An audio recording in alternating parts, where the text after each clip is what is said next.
A'udzu billahi minasyaitonir rajim. Bismillahirrahmanirrahim. Innal hamdalillah nahmaduhu wa nasta'inuhu wa nastaghfiruh wa na'udzu billahi min shururi anfusina wa min sayyiati a'malina. May yahdihillahu fala mudilla lahu wa may yudlil fala hadiya lahu. Asyhadu an la ilaha illallah wa asyhadu anna Muhammadan abduhu wa rasuluh. Qala rabbi shrah li sadri wa yassir li amri wahlul 'uqdatam min lisani yafqahu qawli. Amma ba'd. Subhanaka la 'ilma lana illa ma 'allamtana innaka antal 'alimul hakim. Wa la haula wa la quwwata illa billahil 'aliyyil 'azim. Pertama kita bersyukur kepada Allah Subhanahu wa taala. Allah Subhanahu wa taala masih lagi berikan kita dua nikmat yang besar, iaitu nikmat iman dan juga nikmat Islam. Kalaulah hari ini kita lahir sebagai seorang yang non-Muslim, bukan Muslim, wallahu a'lam, entah ada rezeki ataupun tidak, peluang kita nak kembali ke dalam agama yang sebenar, iaitu Islam. Kalau terlihatlah hari ini di Malaysia, katalah berapa juta penduduk bukan Islam, dan berapa ratus, berapa ribu pula yang masuk Islam. Wallahu a'lam. Sebab ada kerja tak buat, kita tak buat kerja dakwah, ataupun mereka tak mencari, semuanya adalah faktor-faktor dan peraturan-peraturan Allah untuk tidak bagi hidayah petunjuk kepada seseorang. So kita alhamdulillah, dan kita masih lagi beriman. Kita mengucap kalimah syahadah la ilaha illallah Muhammadur Rasulullah. Sabda Nabi SAW, man qala la ilaha illallah dakhala al-jannah. Siapa yang dia melafazkan, membaca, bersaksikan la ilaha illallah dakhala al-jannah, dia akan masuk syurga. So kita alhamdulillah, jika kita mati dengan iman dan Islam, confirm masuk syurga. Confirm masuk syurga. Cuma jika kita ada dosa, maka Allah Ta'ala akan hantar ke neraka gelap. Waliyahzubillah, kita tak nak macam tu. Kita nak kita ni boleh mati masuk syurga, insya-Allah. Dan kita syukur atas dua nikmat yang besar yang Nabi SAW selalu pesankan kita, yang manusia selalu terlupa. Sabda Nabi SAW, ni'matani fiha katsiran madhkurun minan nas, as-sihhatu wal faragh.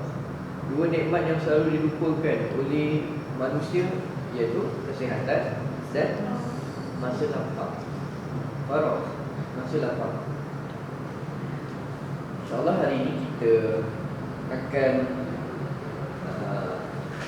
kuliah kita berkaitan dengan surah Ad-Din. Kita akan baca, kita akan lihat tafsiran ayat-ayat Al-Quran, dan juga kita akan tadabbur sama-sama, InsyaAllah. Dapat nak letak masing-masing. Baik, kita baca sama-sama dulu. A'udzu billahi minasyaitonir rajim. Bismillahirrahmanirrahim. Wat-tini waz-zaitun wa turi sinin wa hadzal baladil amin. Laqad khalaqnal insana fi ahsani taqwim. Thumma radadnahu asfala safilin. Illa alladhina amanu wa 'amilus solihati falahum ajrun ghairu mamnun. Fama yukadzibuka ba'du bid-din. Alaysa Allahu bi ahkamil hakimin. Sadaqallahul azim. Last week kita cerita pasal apa tu? Pasal nak dengung kita nak kuatkan ataupun nak nipis. Okay. Dalam surah ni kita ambil satu lagi hukum tajwid, iaitu kita ambil hukum tajwid ketika waqaf, satu daripadanya, iaitu hukum mad arid disukun. Mad arid disukun. Mad arid disukun ni di hujung, iaitu apa dia? Huruf yang berbaris kasrah, huruf ya, huruf alif, waw atau ya yang mati di akhir kalimah sebelum dia berbaris. Kalau fathah, kalau alif baris atas, ini berbaris ya, berbaris kasrah. Jadi contohnya wati. Kalau kita nak baca berhenti, ya ni mati, mati ya. Dan sebelum dia berbaris kasrah. Boleh baca berapa rakaat? 2, 4 atau 6. Katalah dalam surah Al-Fatihah, katalah dalam surah Al-Fatihah kita baca ada banyak kan? Bismillahirrahmanirrahim kan? Ya dengan mim sebelum dia berbaris kasrah dari bawah. Rahim, alhamdulillahirabbil alamin kan? Mim baris bawah ada ya mati. Kita boleh pilih sama ada nak baca 2 atau 4 atau 6. Tapi kalau dalam surah Al-Fatihah ataupun sebaik-baik bacaan dalam kita baca surah At-Tin ni, kalau kita pilih 2, kita baca semua 2. Bismillahirrahmanirrahim, alhamdulillahirabbil alamin, arrahmanirrahim sampai ghairil maghdubi alaihim waladdallin.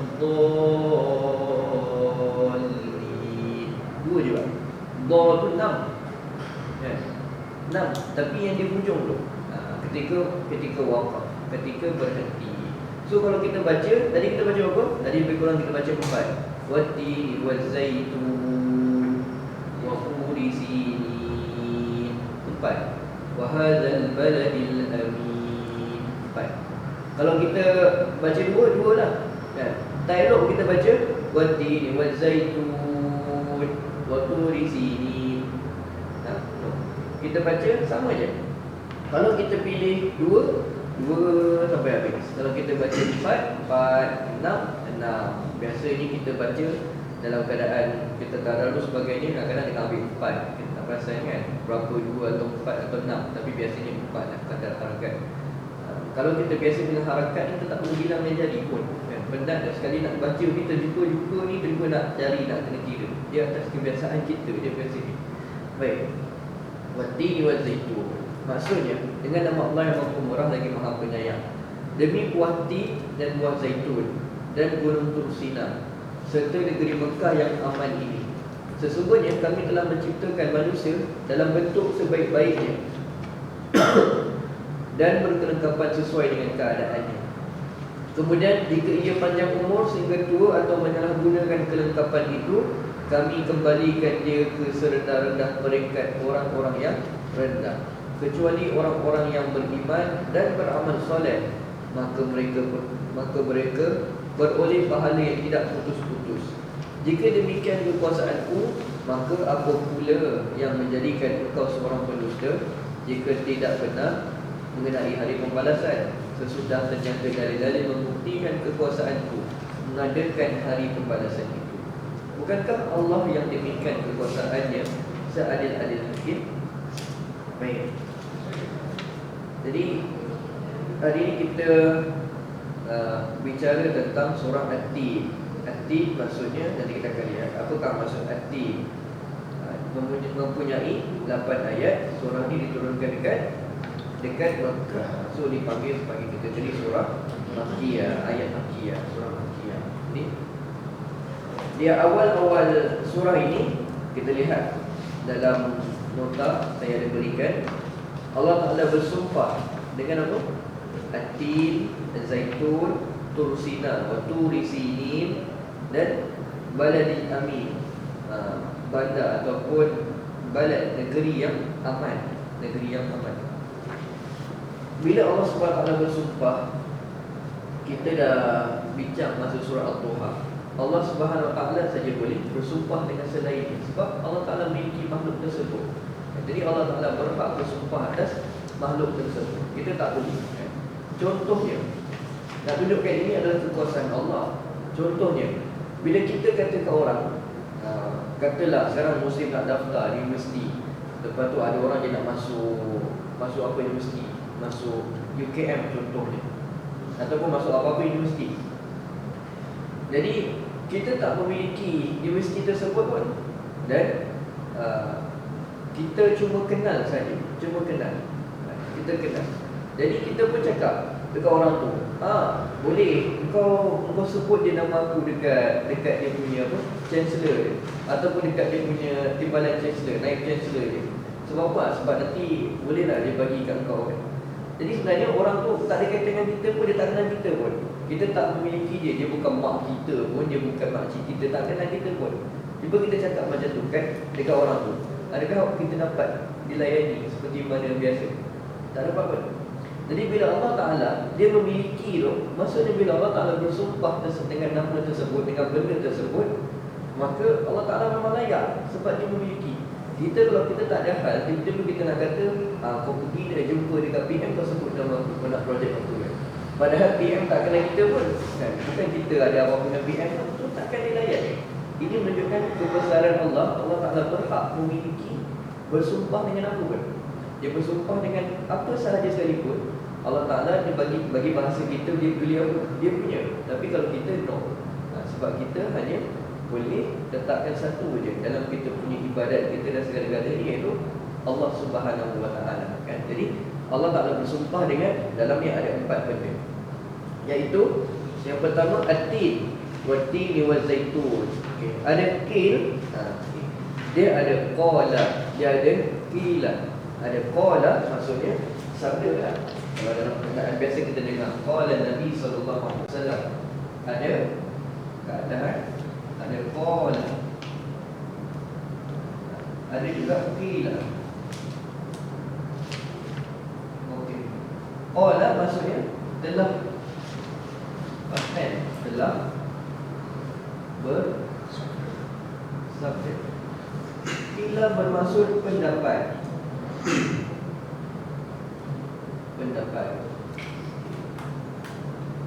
Qala dah biasa dengar. Qala Nabi sallallahu alaihi wasallam, innamal a'malu binniyat. Banyak qala, telah bersabda Nabi sallallahu alaihi wasallam. Jadi benda tu maksudnya benda yang pastilah telah dicakapkan. Kita tahu siapa yang bercakap. Tapi kalau qil, pendapat. Qil pendapat. Contohnya kita nak minggu depan, katalah ada event dekat sini. Jadi kita pun cakap kat member kita, aku dengar minggu depan cuti lah. Itu siapa cakap? Alah, aku dengar ada qil lah, ada qil kata. Qil kan, ada qil. Qil tu pendapat. Jadi benda yang tak sure lagi, jangan dengar pendapat orang kan, itu qil. Ada qil kata minggu depan cuti. Oh ya ke? Itu qil.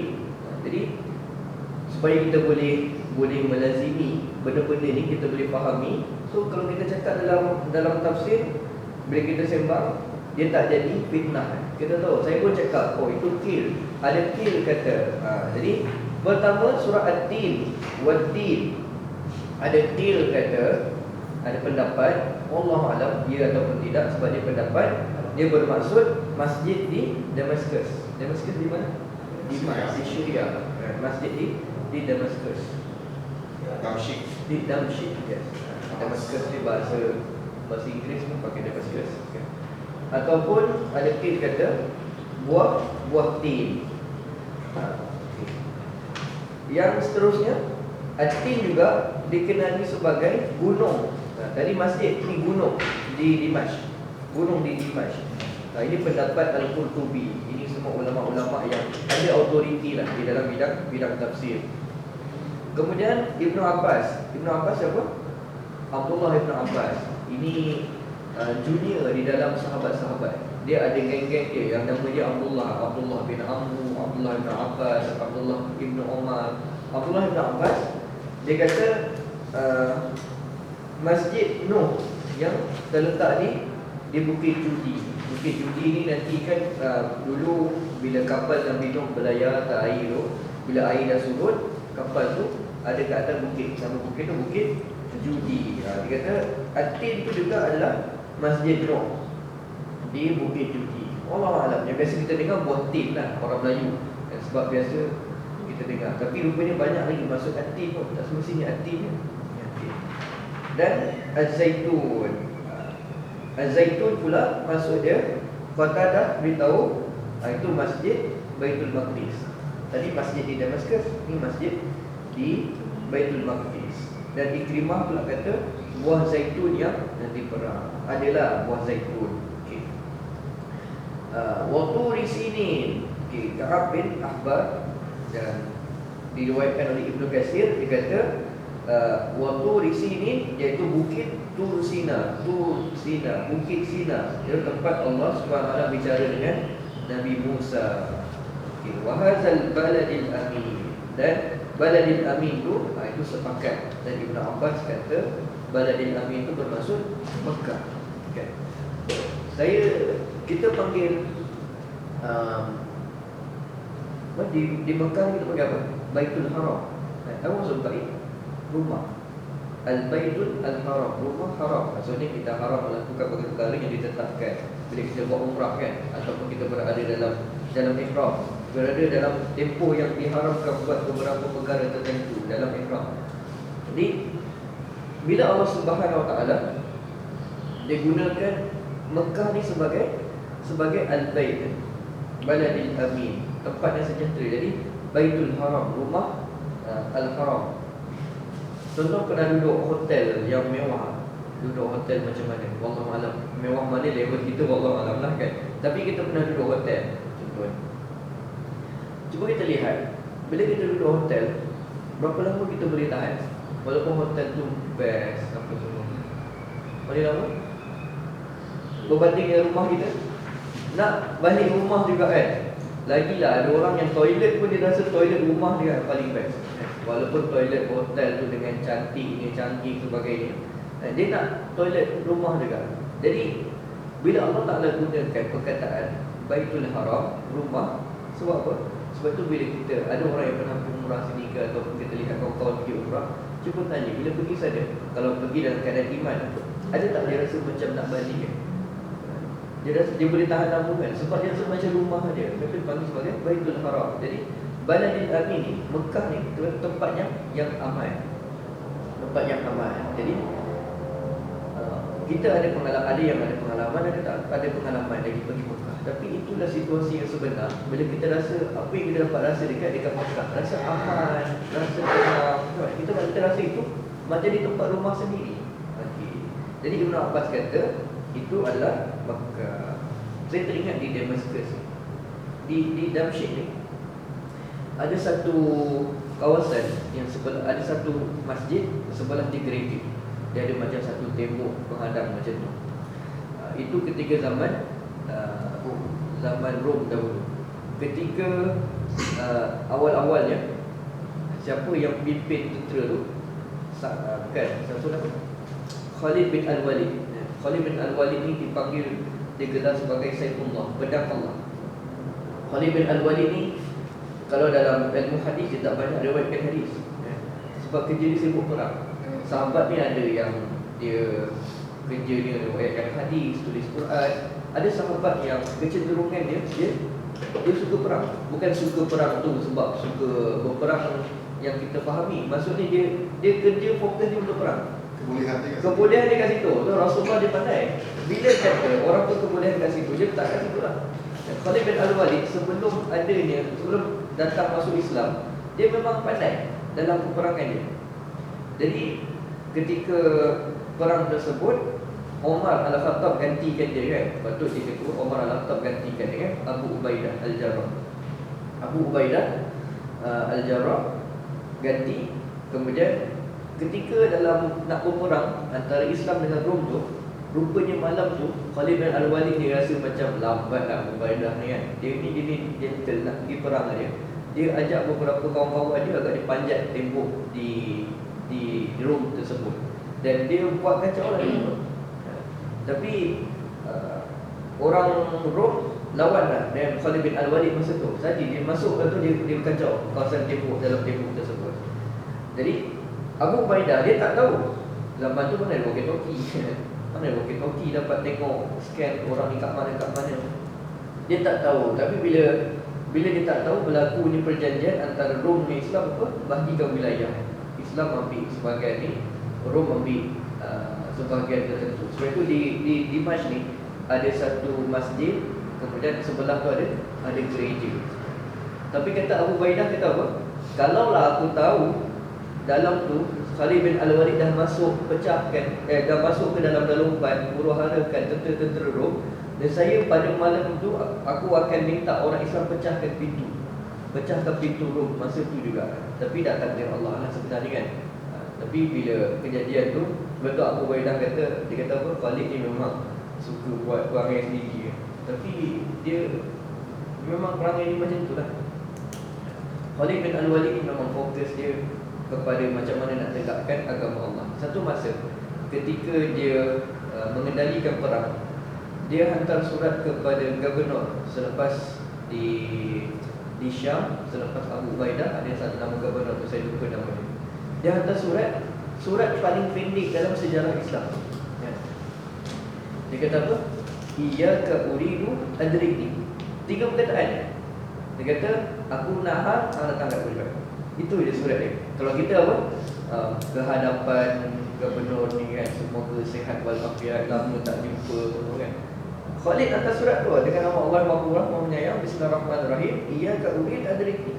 Surat paling pendek kan. Aku nahan, ramai cepat. Itu je.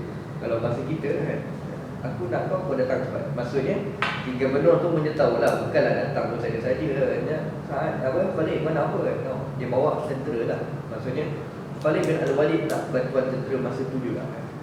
Ni cerita pasal di Dimash tadi lah. Ada kisah-kisah. Kalau dapat pergi, sekarang dah macam-macam berlaku. Tapi kalau dapat menghayati banyak sejarah yang berlaku di kalangan para sahabat di Dimash. Baik. Bila Allah Ta'ala bersumpah dengan benda-benda yang besar tu, maka Allah Subhanahu Wa Ta'ala pun kata dekat manusia, laqad khalaqnal insana tentang penciptaan kita. Allah Subhanahu Wa Ta'ala firman, a'udzu minasyaitonir rajim, wa idza sawaituhu wa nafakhtu fihi min ruhi faqa'u lahu sajidin. Kemudian apabila aku sempurnakan kejadiannya, kita tadi, serta aku tiupkan padanya roh dari ciptaanku, maka hendaklah kamu sujud kepadanya. Okey, ini tentang manusia. Baik. Jadi kita lihat Allah Subhanahu Wa Taala jadikan kita sebaik-baik ciptaan. Bila kita baca ayat ni, kita lihat, oh, bestlah kita jadi sebaik-baik ciptaan. Tapi bila kita rungkaikan, kita buka, kenapa Allah Ta'ala jadikan kita sebagai ciptaan? Untuk syukur dan sujud balik kepada Allah Ta'ala. Sujud tu bukan bermakna sujud dah, tapi merendahkan balik diri kita kepada Allah Subhanahu Wa Ta'ala melalui solat kita, melalui sedekah kita, dan amalan-amalan ibadah yang ada. Tentang penciptaan tu nanti boleh rujuk dalam kita punya nota peta kehidupan tu yang pernah dapat. Dan nanti boleh lihat macam mana ciptaan manusia. Kita dah cerita pasal tu, kita dah cerita pasal tadabbur hati pula. Kemudian Allah Subhanahu Wa Ta'ala berfirman, "Tsumma radadnahu asfala safilin." Tsumma radadnahu asfala safilin. Kemudian jika ia panjang umur sehingga tua atau menyalahgunakan kelengkapan itu, nikmat-nikmat tadi itu, penglihatan, pendengaran, mata hati sebagainya, kami kembalikan dia ke serendah-rendah peringkat orang-orang yang rendah. Dalam rendah, di bawah lagi rendah lagi. Kalaulah kita menyalahgunakan kelengkapan tersebut. Ada mata, salah gunakan mata. Ada pendengaran, salah gunakan pendengaran. Jadi boleh rendah-rendah kat bawah lagi. Okey. Sebab itulah bila Allah Subhanahu Wa Taala kata apa? Orang yang munafik akan dikembalikan ke neraka, ke tempat yang paling dasar dalam neraka. Sebab apa? Orang munafiklah yang menggunakan nikmat segala yang Allah Ta'ala bagi dengan tempat yang paling buruk sekali. Orang kafir, dia Islam tak Islam pun, tapi orang munafik, dia mengaku dia Islam. Maksudnya dia dapat nikmat yang besar. Allah Ta'ala bagi dia dalam Islam tu berbagai. Kita ni dapat Islam, kita dapat berbagai.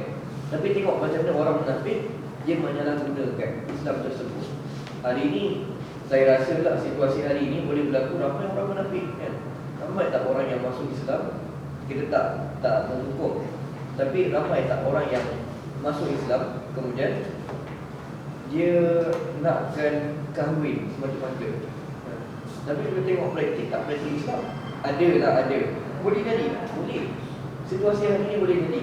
Bahkan apabila contohnya kita berada dalam negara yang mengamalkan sistem Islam, contohnya bab zakat, boleh jadi tak hari ini orang nak masuk Islam sebab boleh mohon zakat?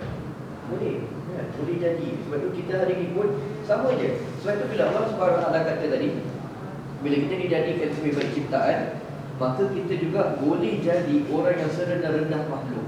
Sebab apa? Sebab kita mengingkari dan kita tidak bersyukur dengan nikmat yang sebenar yang Allah Subhanahu Wa Taala berikan kepada kita.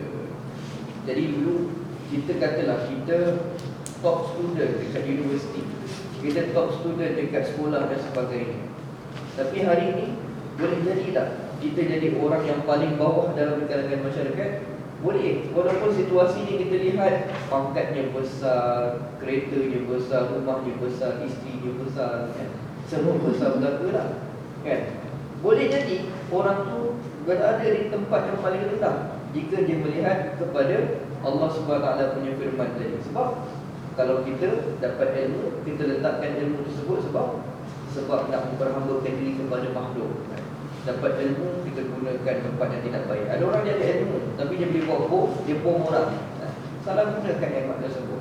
Ada orang yang hari ini dia dapat kerja, kita pun tahu kita ni kira selected kan? Terpilih untuk masuk ke company dan sebagainya.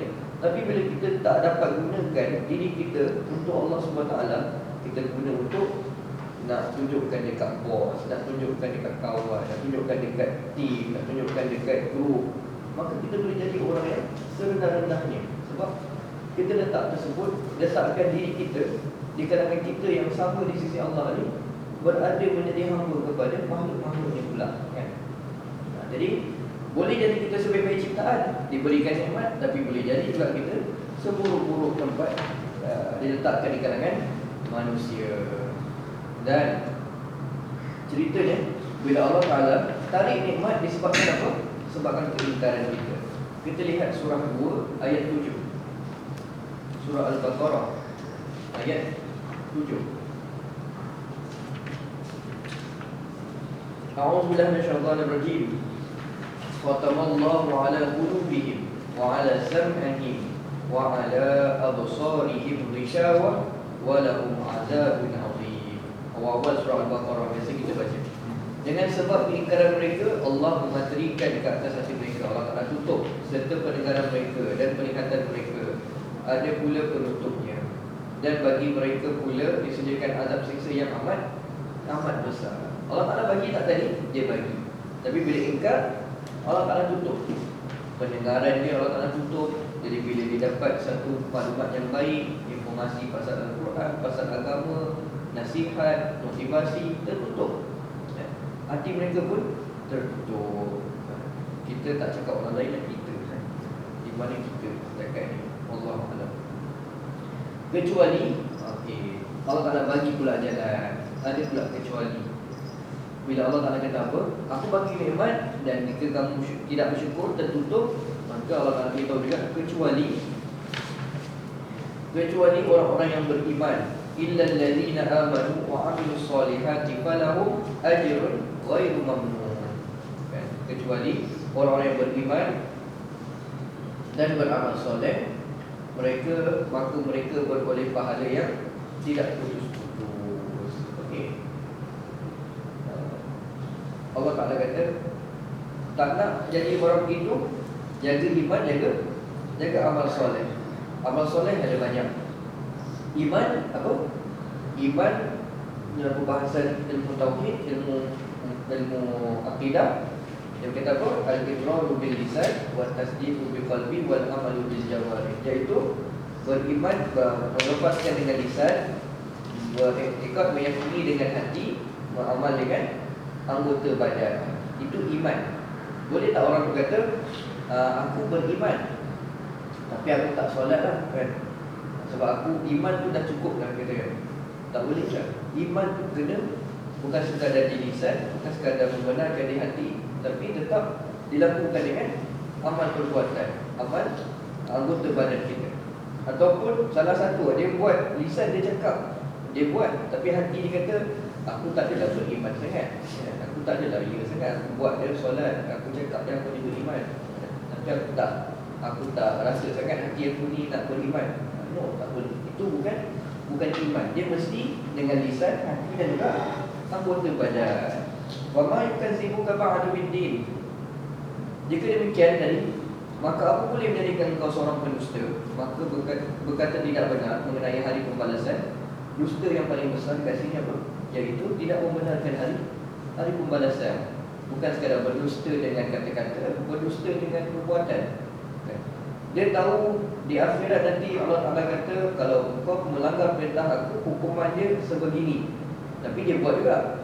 Maksudnya dia dustakan hari akhirat, hari kemudian, hari tentang pengadilan Allah Subhanahu Wa Taala. Ini Allah Ta'ala tanya pula kepada kita. Dan Allah Ta'ala akhir sekali dia tutup dengan Alaihissallahu bihahkamil hakim. Bukankah Allah yang demikian kekuasaannya seadil-adil hakim? Iaitu Allah Ta'ala yang akan mengadili kita semua ni betul-betul.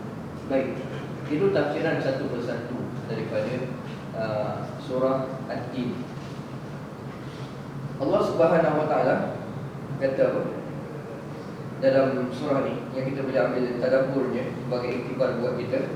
Yang pertama, kejadian kita ni bukan kejadian yang main-main, bukan kejadian yang kecil punya projek. Maksudnya di sisi Allah, benda yang sangat besar. Allah Subhanahu Wa Ta'ala jadikan kita ni, iaitu dia jadikan kita bukan main jadi dia. Maha suci Allah yang paling terbaik, yang maha hebat, maha sempurna. Dia jadikan kita dalam keadaan yang sebaik mungkin. Dia sediakan kita pendengaran dan juga penglihatan. Hari ini bila Allah Subhanahu Wa Ta'ala jadikan penglihatan dan pendengaran, maka sebenarnya itulah benda yang besar yang patut kita syukuri. Tadi kita dah dapat iktibar bahawa Allah Ta'ala kata apa? Amatlah jarang orang yang dapat nikmat dia jadi orang yang bersyukur. Sebab itu sahabat Nabi Umar Al-Khattab, dia kata apa? Dalam doa dia, ya Allah, jadikan aku di kalangan orang-orang yang sedikit. Jadi kalangan orang-orang yang sedikit. Kata sahabat lain, ya Umar, kau doa macam mana tu? Dia kata sebab aku tahu dalam Quran Allah Ta'ala kata apa? Wa qalilun min ibadiy syakur. Dan sedikit lagi di kalangan hamba-Ku yang bersyukur. Jadi bila sedikit di kalangan hamba-Ku yang bersyukur, maka Umar minta untuk jadi di kalangan orang-orang yang bersyukur. Jadi untuk kita pada hari ini, semua orang dijadikan sama baik. Allah Ta'ala bagi kita nikmat yang sama, walaupun kita nampak berbeza pada hari ini. Ada orang rezeki di rumah macam tu, ada orang rezeki di rumah macam ni, tapi di sisi Allah semuanya sama. Kita tidak memandang rezeki tersebut kepada harta benda dan sebagainya. Kita pun dah kuliah di sini bahawa hidup ni adalah ilusi. Yang sebenarnya bila Allah Ta'ala kata apa, yang paling mulia di sisi ni ialah orang yang bertakwa. Jadi semua orang dapat sama, iaitu sebaik-baik ciptaan. Cuma hari ini iktibar ni ke mana kita halalkan kita punya kesyukuran kita atas nikmat-nikmat yang kita dapat tadi. Kita dapat nikmat apa? Dapat nikmat bekerja, dapat nikmat kahwin, dapat nikmat anak. Ke mana kita letakkan kesyukuran kita balik kepada Allah Subhanahu Wa Ta'ala? Bahkan hari ini kita lupa bagaimana kita menjadi orang yang berderhaka kepada hari akhirat. Kita ingat hidup ini itulah yang paling besar, sedangkan yang kita patut sediakan ialah akhirat. Yang kita patut bersedia, bukan sekadar kita kerja. No, kerja kita juga adalah satu ibadah kepada Allah Subhanahu Wa Ta'ala. Jika tidak, bila kita nak ibadah kepada Allah, jadi kita ada dalam hati kita untuk kita jadi orang yang perfect ni, jadi orang yang terbaik di sisi Allah diciptakan ni. Perlu juga kita mengingati bahawa Allah Subhanahu Wa Ta'ala jadikan segala nikmat untuk kita kembali bersyukur kepada Allah Subhanahu Wa Ta'ala. Dan Allah Subhanahu Wa Ta'ala lah yang menjadi penghakim sebaik-baiknya. Maksudnya kita tak boleh jadi hakim. Hakim macam mana? Janganlah judge orang. Bila kita dapat surah ni, kita ambil tadabbur, balik kita sibuk cek orang lain. Aku rasa kau ni Dengar telinga kau ni tak berapa bersyukur lah kan. Mata kau tak berapa bersyukur. Semua orang tadi suspend. Tak ada pun jadi siapa pun jadi mengikut saya, jadi mengikut syekh tu, jadi mengikut coach tu, jadi mengikut guru tu, tak ada. Semua orang struggle untuk dia dengan Allah Subhanahu Wa Taala. Jadi kita tak boleh nak judge orang kan. Dan ini kita patut buat sampaikan kita doakan terhadap orang. Mudah-mudahan kehidupan kita pun akan dapat ganjaran di sisi Allah Subhanahu Wa Taala.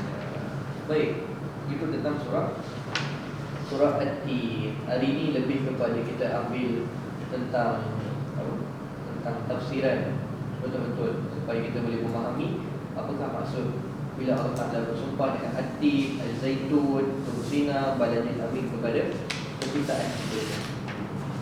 Ada apa soalan ketiga ni?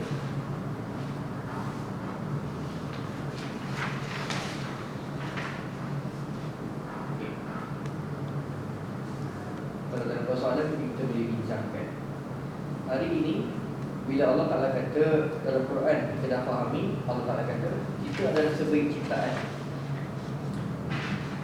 Tapi kenapa antara kita ni, mungkin diri saya dan diri kita semua yang ada, masih lagi berada dalam gelisah. Hidup dia rasa macam tak cukup. Sedangkan Allah Ta'ala kata apa? Sebaik ciptaan. Maksudnya bukan sekadar ciptaan tu sekadar cipta, cukup. Dia bagi ke kita semua. Tapi kenapa jadi macam tu? Sebab dalam ayat tadi kita tak bersyukur.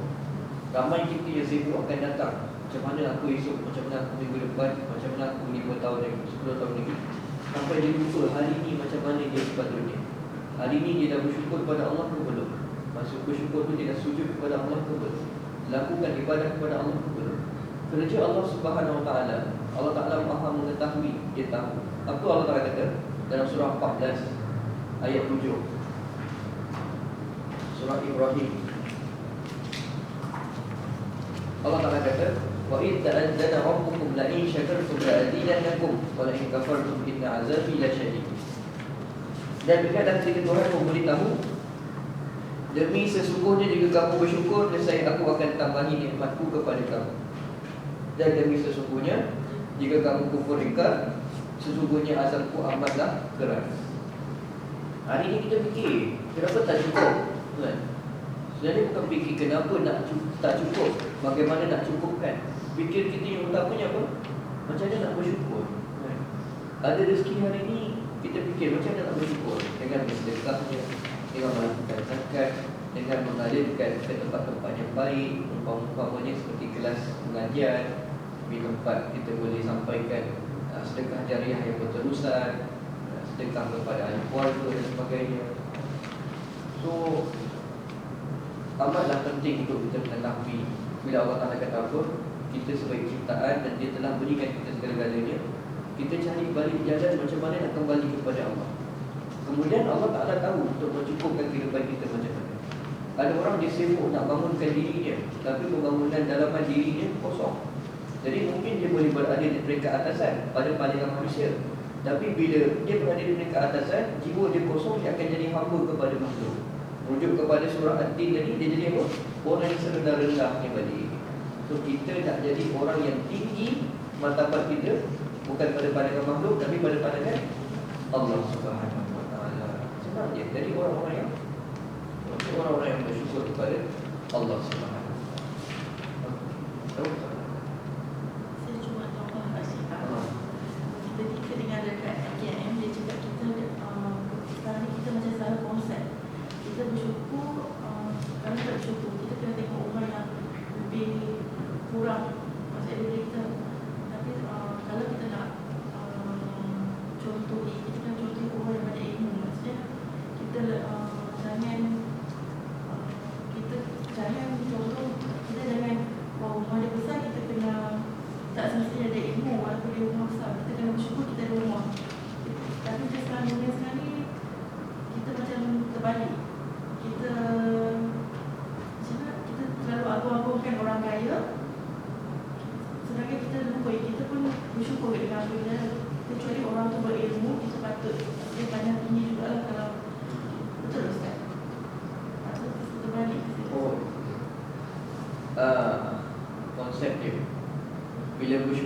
nak bersyukur ni lihatlah orang yang bila kita susah, lihatlah orang yang lebih susah daripada kita kan. Macam tu. Jadi macam mana? Pandangan saya lah, ilmu pun suatu nikmat Allah Ta'ala. Wa Qarun wa Fir'auna wa Haman yang saya cerita minggu lepas. Surah surah 28, surah 29, surah Al-Ankabut ayat 30. Wa Qarun wa Fir'auna wa Haman. Bila Allah Subhanahu wa Ta'ala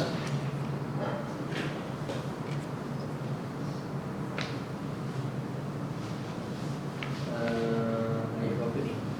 39. Okey, ayat 39. Wa Qarun wa Fir'aun wa Haman. Dan ingatlah juga peristiwa kebinasaan Qarun, Fir'aun serta Haman.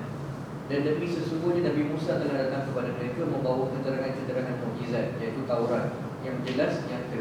Lalu mereka berlaku sombong, takbur di bumi, mendustakannya, padahal mereka tidak dapat melepaskan diri dari azab Allah Subhanahu wa Ta'ala. Qarun, apa kelebihan Qarun? Pangkat, kuasa. Qarun, harta. Fir'aun, kuasa. Haman ni siapa? Yang dah cerita tu, Belanda Dia punya perisnya. dia punya, Fir'aun punya pembantu.